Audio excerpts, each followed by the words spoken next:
Good morning. We are extremely pleased that you are here. It is good to come together for the purpose of co-creating. Do you agree? Yes. You are knowing what you are wanting? Yes. Mostly. Do you think that you are a vibrational match to your desire?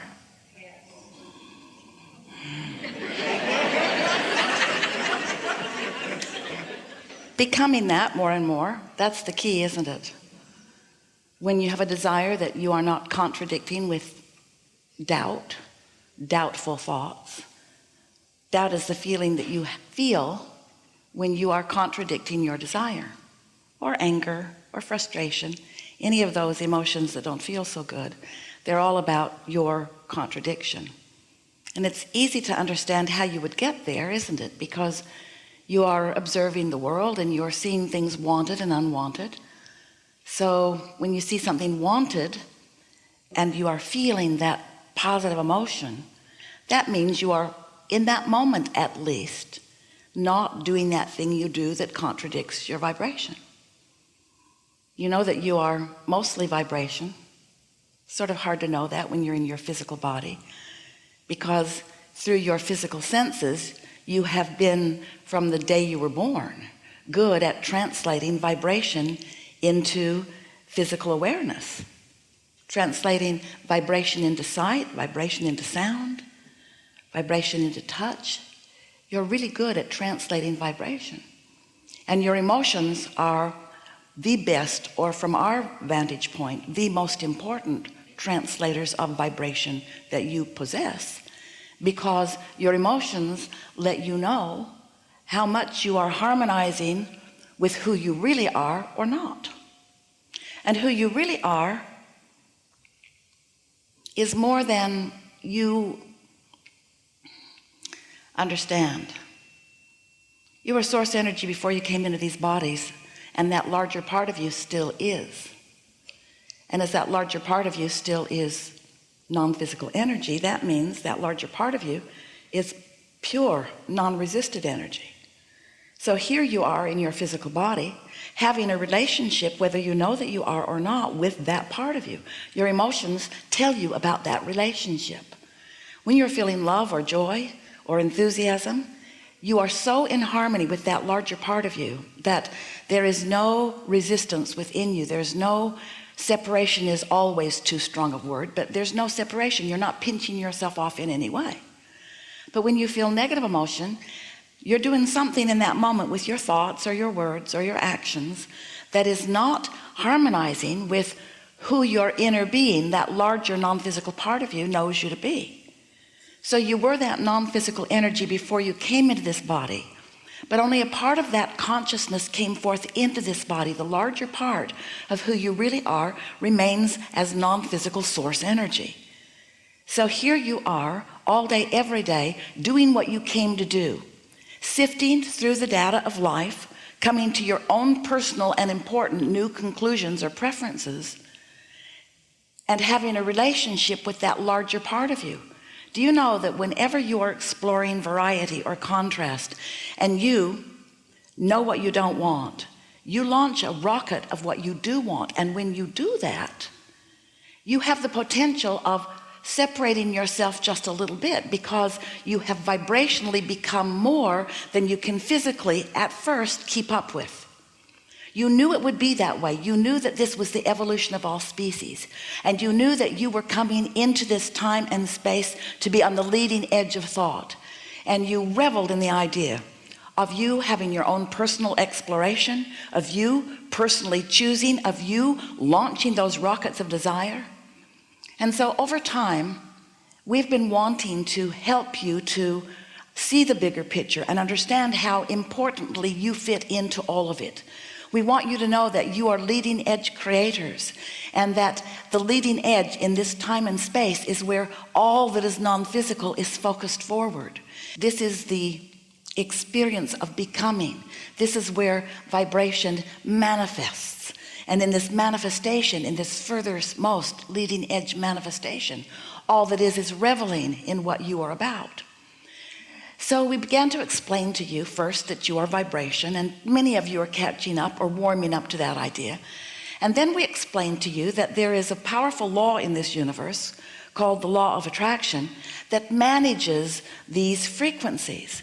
Law of attraction simply says that that which is likened to itself is drawn.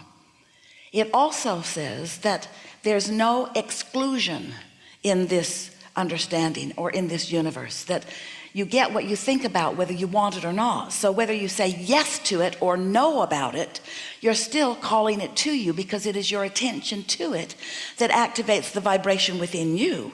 And then law of attraction responds to that activated vibration, and off you go. So we began explaining to you about the law of attraction, and in the beginning we called this the science of deliberate creation, because we wanted you to be deliberate about your inevitable expansion. But many of you got worried about that, because the idea of creating your own reality was thrilling until you realized you were creating your own reality. And then you began saying things like, oh, cancel. You would think a thought or speak a thought, try to suck it back before law of attraction got hold of it and took you someplace you didn't want to go. And so then we began explaining to you the steps of deliberate creation. Step one is ask, and the contrast just constantly causes you to ask, even if you don't say it out loud. When you know what you don't want, you know what you do want, and you automatically present or project a vibration of desire. And that vibration of desire is fully received by your inner being, that non-physical part of you who remains non-physically focused, knowing about you. And so you project this desire forward. The non-physical part of you doesn't just notice it or be aware of it, but totally embraces it and accepts it as the newest expanded version of you. And in order to help you to understand that, we began saying to you that when you ask, which is step one, it is given, which is step two. In other words, source answers everything that you ask in the instant that you ask for it. But you must understand that even though you have been answered, the answer has come at first in the form of a vibrational alignment and agreement. When you ask, it becomes a vibrational reality. But in order for you to see it and hear it and smell it and taste it and touch it, it has to become not only more mature in its evolution, but you have to mature at the same vibrational rate in order to match up with what you have created. Just because you want it doesn't mean you're a vibrational match to it. It takes a little while, because often when you're in trouble without something that you want or need, that's when you're asking for it. But the dominant vibration within you is the absence of it, the trouble of not having it, or the trouble of having something unwanted. And so in the beginning of your asking, you are never a vibrational match if your desire has been born out of your awareness of what you don't have or of what you don't want. So that's where we know that we can be of most value to you, in helping you get up to speed with your own desires. And that is, in fact, the only value that we have to you, and it's the only quest or goal that you ever really have, is to get up to speed with your own desires, to get up to speed with what life has caused you to already become. So there is this gap between you and you. A gap that says, I want this, but I believe this. Or I want this, but I've already got this. And that's the thing that trips you up the most. Over time, we've been offering examples to help you to understand that there really is a vibrational reality. We called it a vortex. We wrote a whole book about it because we want you to expect the realness of this vibrational reality. And we know in your physical format, where you are so good at translating things into physical things, that if you can't see it or hear it or smell it or taste it or touch it, then it's hard to accept that it already is. But we want you to know that you can feel for it. In religious terms, that's what you call faith.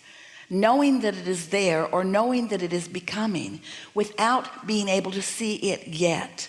It hasn't fully manifested, but that doesn't mean that it doesn't already exist in this vibrational form.